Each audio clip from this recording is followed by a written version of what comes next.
Assalamualaikum warahmatullahi wabarakatuh. Bertemu lagi dengan Bu Fat dalam mata pelajaran Sejarah Indonesia kelas 11 dalam materi Masa Pemerintahan Inggris dan Belanda di Indonesia.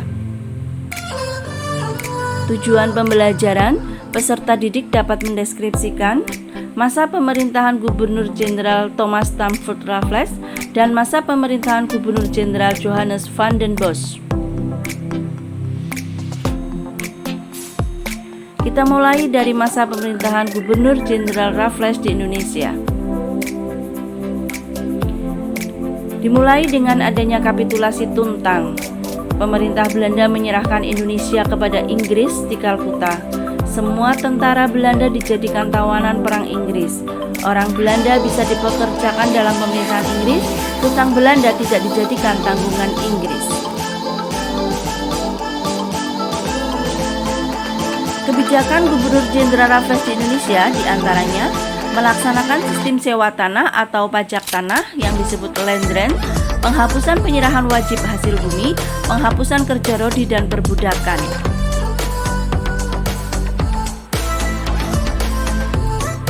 Peninggalannya di Indonesia diantaranya ada sistem karsidenan, bunga Rafflesia, dan dirintisnya Kebun Raya Bogor.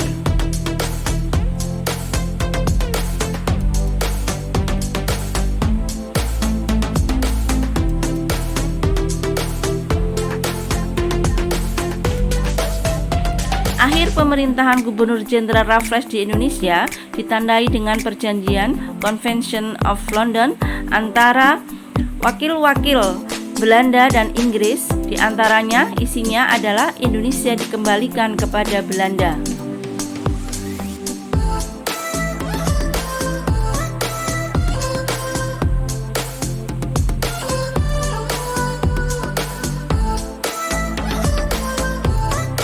Dengan demikian, masuklah Belanda di Indonesia di bawah pimpinan Gubernur Jenderal van den Bosch.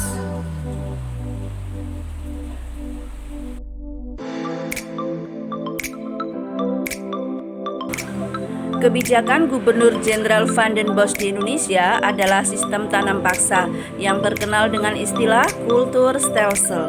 Latar belakang diadakannya kebijakan ini adalah untuk mengisi kekosongan kas Belanda.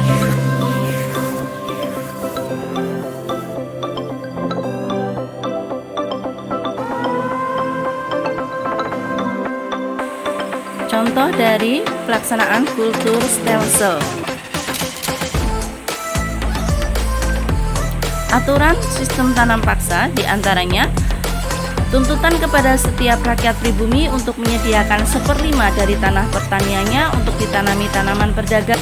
Kemudian pembebasan tanah yang disediakan untuk tanaman perdagangan dari pajak. Kemudian rakyat yang tidak memiliki tanah pertanian maka akan menggantinya dengan bekerja di perkebunan milik pemerintah Belanda.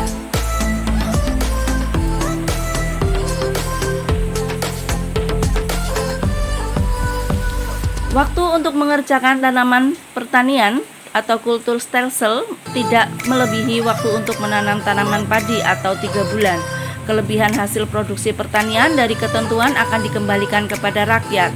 Kerusakan atau kerugian akibat gagal panen tidak menjadi tanggungan petani. Kemudian penyerahan teknik pelaksanaan sistem tanam paksa kepada kepala desa.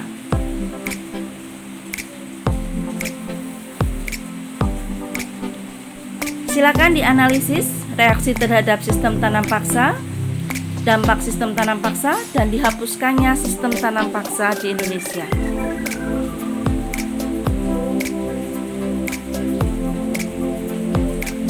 Sekian, terima kasih. Wassalamualaikum warahmatullahi wabarakatuh.